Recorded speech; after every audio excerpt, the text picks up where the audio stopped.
बडाणी में एक ॾींहुं गोलियूं हणी बेदर्दी सां क़त्ल करण बाद मक़तूला नारी महनाज भुट्टो लाश खे दरिया में लोढ़ण वारो मामलो।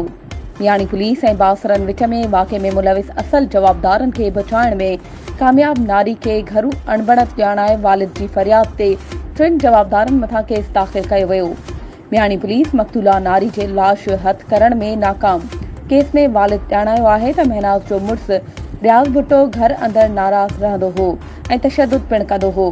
हुन मुंहिंजी न्याणी खे 14 मील वटि दरिया ते वठी वञी महनाज जे मामे अली गोहर ऐं हिक नामालूम जवाबदार सां गॾिजी गोलियूं हणी बेदर्दी सां क़त्ल करण बाद लाश सिंधु दरिया में लोड़े छॾियो।